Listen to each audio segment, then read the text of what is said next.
addition to the Gospel of John, we've been going through a theme of just Jesus for the year and focusing on every quarter, focusing on a gospel. And so we've done two so far. We're going to finish here with the next two, and this one is the Gospel of John. The Gospel of John is different than the other three. Growing up, I didn't like the Gospel of John as much. I felt like it was anything that has to do with the heart, I kind of shy away from. So I was like, okay, Matthew, Mark, and Luke, they've got a geographical and chronological progression. They kind of know names and dates. They're going places. John, he's talking about light and love and darkness and evil and good. And I don't know what John's talking about. But as I get older, I have fallen in love with the Gospel of John. It is so cool and so inspiring. And the Gospel of John has led millions in the history of time to faith. And John does an incredible job. And let's just start in chapter 1, verse 1. The very first words that John chooses to begin his story of the life and death of Jesus Christ. And he writes, "In the beginning was the Word, and the Word was with God, and the Word was God. He was with God in the beginning. Through him all things were made. Without him nothing was made that has been made. In him was life, and that life was the light of all mankind. The light shines in the darkness, and the darkness has not overcome it. There was a man sent from God whose name was John. He came as a witness to testify concerning the light, so that through him all might believe. He himself was not the light. He came only as a witness to the light. The true light that gives light to everyone was coming into the world. He was in the world, and though the world was made through him, the world did not recognize him. He came to that which was his own, but his own did not receive him. Yet to all who did receive him, to those who believed in his name, he gave the right to become children of God, children born not of natural descent nor of human decision, but of a husband's will, but born of God. The Word became flesh and made his dwelling among us. We have seen his glory, the glory of the one and only Son, who came from the Father, full of grace and truth. John testified concerning him. He cried out, saying, 'This is the one I spoke about when I said, he who comes after me has surpassed me because he was before me. Out of his fullness we have received grace in place of grace already given. For the law was given through Moses, grace and truth came through Jesus Christ. No one has ever seen God, but the one and only Son, who is himself God and is in closest relationship with the Father, has made him known.'" John wants to make a few things very clear when he begins to write his gospel. Number one, I think John wants to tell the same story about Jesus' life, but a different one than Matthew, Mark, and Luke. In fact, one of the early church fathers calls John's gospel a spiritual gospel. That's not a knock at John. He's actually still very historically accurate. He's got a lot of things in there. This is all accurate, but it's just got a different lens that John's seeing things through. And in the very start of this, he says those three magical words that any Hebrew would have heard since they were born: in the beginning. John begins his gospel with the same three words that the book of Genesis begins with. In the beginning, God created the heavens and the earth, and the Spirit hovered over the waters, right? And there was light and there was darkness on the first day. John begins his gospel the very same way, and he does it for a certain reason. And that reason I want to talk about this morning for us. And I think it's that we sometimes forget how incredible Christianity is. And sometimes the world tries to sell it to us like it's just another item at the lunch buffet.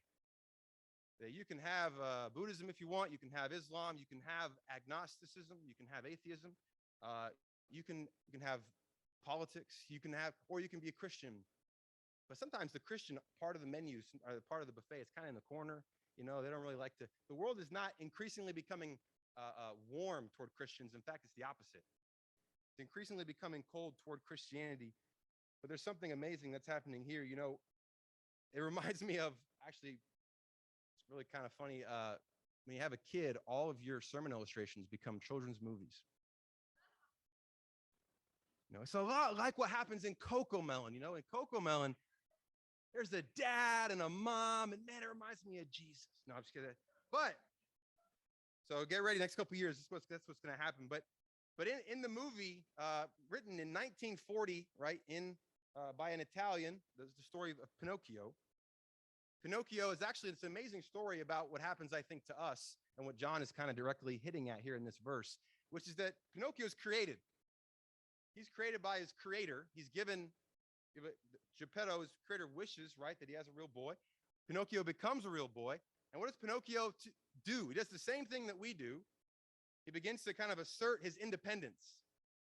And he goes out and he becomes an actor. And one of the things that happens is he's told his name will be up in lights. He'll have fame. All his problems will go away. Pinocchio becomes an actor. He gets plugged into that community. And then he goes off, right, to Pleasure Island, where the little boys, right, a bunch of boys, adolescent boys. It's actually no mystery that this was written in 1940 in Italy, but that's a different conversation. But these little boys come and they drink, they smoke, they just basically do everything. They live their best life, right? They do whatever they want to do there at Pleasure Island, and they slowly turn into donkeys. And then they're shipped off to work for the state, They're shipped off to work they become mindless. They become mindless and useless. They become slaves. You don't drink that much rice anymore? And what's amazing is that I think sometimes we become slaves without even actually knowing. Before you left? And we come to church And we do things that kind of have a religious or Christian facade, a fake coating on the side. You do behind here. Just the tiniest all in Hi, here. anyone who has Galaxy S21, if you could mute yourself, please. And with Pinocchio, what's you. amazing is that he's actually given a conscience who's named Jiminy Cricket. Initials, JC. And what's actually really funny about this is this is not me making it up. Jiminy Cricket, for a long time in the U.S. South, was a euphemism. It was kind of a mild form of cursing. So instead of saying the Lord's name in vain, you'd say, you say Jiminy Cricket. Now, I grew up playing football in Texas, and I heard that all the time from my coach. He'd be like, Jiminy Cricket, Mines? They still say it. You say, Mines, you are so dumb, I bet it takes you 2 hours to watch 60 minutes. I say, yes, sir. But they still say it, but Pinocchio's given Jiminy Cricket, and what does Pinocchio do for the entire movie? He ignores him. He ignores Jiminy Cricket. And Jiminy's trying to keep up. He's saying, you really ought to tell the truth. You really shouldn't do that. That's not, and he's trying to help him along the way. But Pinocchio's, it's so fast and it's so intense, and it's kind of a scary, dark kind of kids movie, it's kind of scary, but it's kind of written to be a parallel of what happens in life if we don't really worship the right thing. We begin to actually, something that's amazing about humans is we worship what we idolize. We worship what we like. And you don't think you do, but the more time you spend on something, the more time you spend looking at something, the more time you spend admiring something, you're kind of saying, I want to be that. I want that. I want to be and this is, I can have that. And our world has all of these truths. And in this passage, it says, in the beginning was the Word. It's interesting. It doesn't say in the beginning was Jesus. He says, in the beginning was the Word, capital W, right? In the beginning was the Word, and the Word was God, and the Word was with God in the beginning. That word in Greek is logos. It's a word for logic, okay? It's like logic. It's the way we make sense of everything is the logos, the logic. When you have an argument, you're trying to make a logos appeal. You're trying to make an argumentative appeal. And when you win an argument, when you roast somebody else, right? Boom, roasted. It's because apparently your logic was better. Your argument was better. Maybe it wasn't, but it should be, right? It should be your argument wins. And the world is full of these logoses. I'm not going to keep saying logos. I'm going to just say argument instead, okay? But the world is full of these kinds of arguments. These arguments, especially in America, man, America. You have all these things that you're told every day for hours a day. through school, through media, through people, through work. You are just inundated with these arguments. The argument that, listen, if you just mind your own business and work hard, you can achieve anything. That's an argument. An argument that if you take care of your family, if you just give everything that your family needs, materially provide for your family, get Johnny to every stinking sports camp that ever existed. Where's Johnny? He's at badminton camp. Badminton play. I love badminton, so it's okay. Get Johnny to every sports camp out there. He's doing everything. Chess camp. I was in chess camp, so don't make a joke about chess camp. Thank you. But if I just take care of my family, everything will be okay. Or some newer common ones, right? Is if I just kind of follow my heart and I listen to my feelings and I obey my instinct and obey my heart and follow my heart. The message of every single movie in the last 20 years is to follow your heart. So you can't walk out saying, I never heard of that. No, you know about that. Okay, if I just listen to my heart and I have a bad feeling about you, so cut off the relationship. My heart, I follow my heart. And, so all these things are actually not necessarily bad. Another argument is that nothing really matters. It's called nihilism. It's that nothing matters. We're all worm food in the end, right? So let's just live it up. Let's just do whatever's best for me right now. Another one is relativism, right? You live your truth, I live my truth. That's relativism. Nothing is really true. It's all just perspective. Now, if you know these arguments are not 100% false. There's nuggets in there, right? There's nuggets of wisdom, nuggets of truth. But when you make something like that your absolute truth, when you make something like that what you live for, and you start to make decisions based on these, they call them scripts. They're kind of built into you, and you don't even know why you're doing it. You go out, it would be kind of crazy if throughout the day you're just weighing every decision. A lot of times it's instinct. Why'd you do this? Why'd you do that? Why'd you not do this? Why'd you not do that? And you got to kind of take a moment sometimes and figure out, what are the scripts that you tell yourself? What are the things you tell yourself? Maybe you tell yourself, man, I'm just not enough. I'll never be enough. And then you use one of the arguments to try to fix that. Oh, if I just work hard, or I'm never enough. I'm not enough. But you know what it is? It's somebody else's fault. It's that person's fault. So you get angry at that person, angry at your parents. You blame, you point, because you're trying to medicate. You're trying to make yourself feel better, because all of us, we can have this pain of I'm not, or you can think, man, I want to be fulfilled. So I need to get a husband. I need to get a wife, or I want to be fulfilled. I need a career. I need an education. I need to be fulfilled. So people need to affirm me constantly.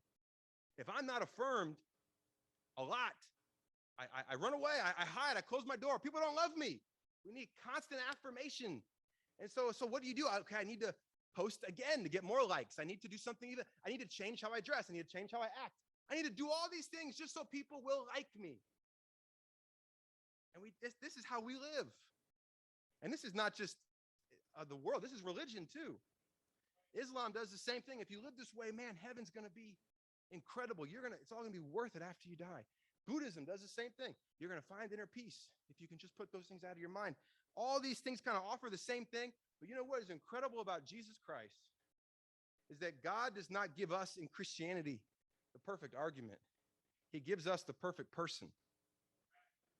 And here, John wants you to know, in the beginning was the Logos, was the perfect argument. And who was that? It was Jesus. God did not send down from heaven a book of rules for you to follow so that you can be happy. If you want that, it's all out in the world. You can go find it, and you can guess where it leads. It leads to Pleasure Island and a donkey truck waiting to take you away, right? That's where, go for it. You want to go experience the world? Be my guest, experience it, but hopefully you don't go too far and it's not too late and you can't come back from it. But here's the thing is God knew that we didn't need a book of rules. We needed a person. The thing about Jesus is he is the perfect person for us. Not only does he provide guidance, actually Jews up to this time, there's a passage in the Wisdom of Solomon, which is a book written before Jesus. And it says that wisdom would come down from heaven and she would fight alongside us. In Jewish writing, wisdom is always female. So do with that what you will. But she will come down. Camp on that, brother. Talk about that for a second. Point number 3. No, wisdom is always female, but she will come down and she will fight alongside us. She will labor alongside us. So the beautiful thing about Jesus is he comes down, and what does John say? He is full of grace and truth. He is not only truth, he's going to give you wisdom. He's going to give you knowledge. He's going to tell you what to do and what not to do. He's going to help you like Jiminy Cricket. He's going to say, don't do that. Yeah, do this. Jesus is going to provide that. But more than that, he's full of grace. And instead of preaching those arguments to yourself that the world provides, that really just create slaves, we preach to ourselves the grace of Jesus, and that Jesus walks alongside. You know, for years, my wife and I, a lot of you guys know this already. We had the trouble getting pregnant. We tried for years to get pregnant. And a lot of my friends around the same age, we tried at the same time.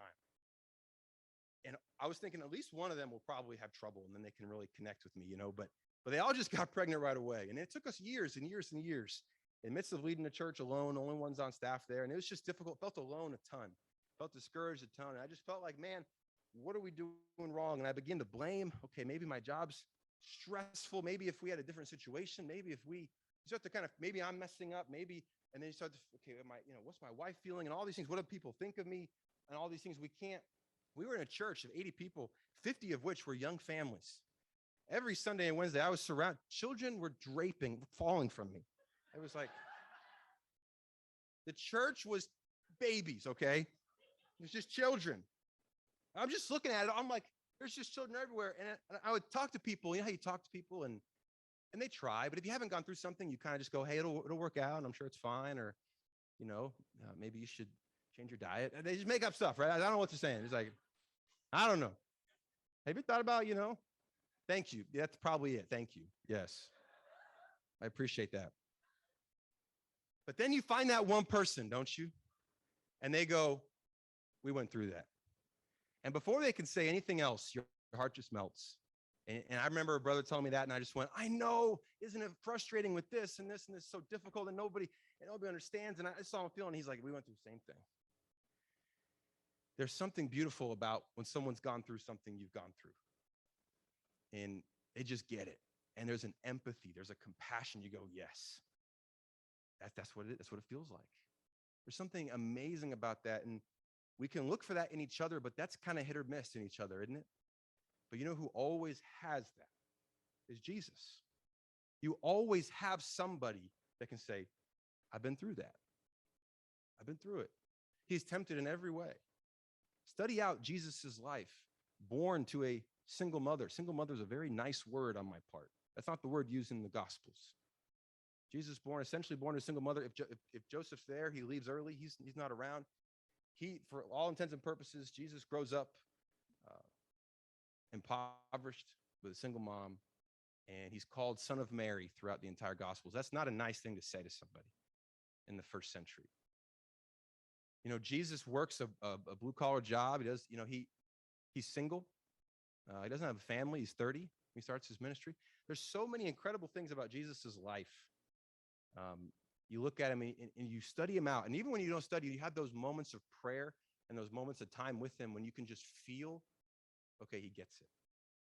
And sometimes it's hard to go to Jesus for those things. Sometimes you feel like he's distant or he's not there. But man, I hate to keep invoking Pinocchio, but it was funny watching it again because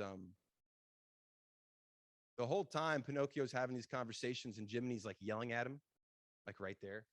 He's like, no, no, no. And I just feel like sometimes the issue is not that that Jesus has left us, but that we've left him.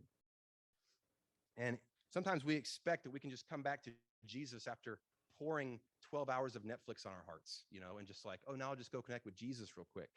It's like sometimes we can't just do whatever we want throughout the day or throughout the week. Come here on a Sunday morning, and God forbid you do not base your relationship with Jesus Christ on a 30-minute sermon from me or anybody else up here for the rest of your life, because that is not even close to enough. So there's so much opportunity of connection with Jesus beyond these doors throughout your week, letting him into your life. Let Jesus in, because we have the perfect person. And it's not rules. it's going to change. You know, in the movie Pinocchio asked Jiminy, what is conscience? And Jiminy says, well, it's when to do the right thing at the right time and the wrong thing at the right time. And also when to do the wrong thing sometimes at the right time and the right thing sometimes at the wrong time. And I thought, man, that's why we need Jesus. You know, that's because it's not always going to be. And then when you just have rules, it become legalistic. Nobody likes that. We start to say, stop it, don't do that. We become just a Christian organization of rules and legalism. And then when things get difficult, like they have the last few years, there's pain, there's difficulty, because the faith was never in Jesus. The faith was in the system. The faith was in the programs. The faith was in the strategy. Or even the faith was in, if I just go to church and if I just do the right thing and go to church, everything will be fine. That's not Jesus. That's still a program. It's still a system. It's still a strategy. It's still human made. And John is preaching to a church in the first century that is starting to get insecure because a lot of time has passed from when Jesus died to when the Gospel of John's written. And so John wants his church to know he's still with you. Don't worry. Do not be afraid. And then he slaps them with those three incredible words. He says, in the beginning, Jesus was there. Now that's powerful. Why is that powerful? Because Jesus was not created by God.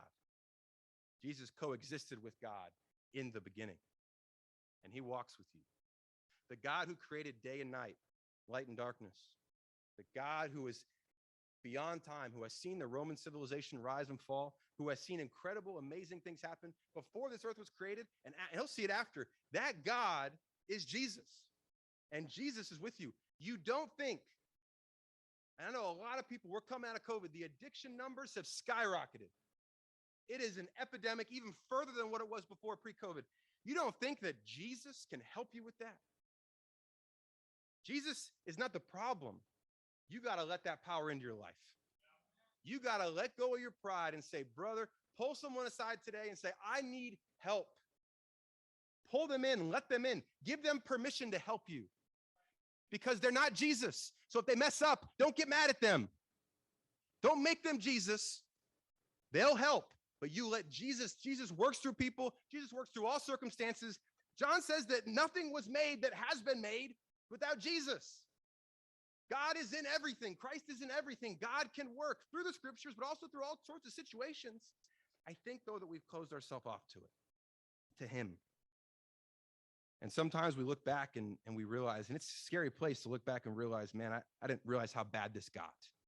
And sometimes it takes either your life falling apart or the lives of those around you falling apart, getting to really, really bad spots where you go, how did this happen?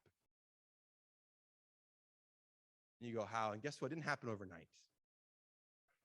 These things don't happen overnight. They happen over this slow progression of time, little decisions. And I have no doubt that the power of God can help anybody in this room. I am so excited for what this church is going to experience in the next few years, because I really believe that a lot of the systems and programs that we kind of relied on, for lack of a better word, maybe you feel like you were different. I did, at least. Okay. I just say it was me. So I relied on these things a lot. If I feel like for me and for the church in general, we get a chance to get back to Jesus. That's exciting.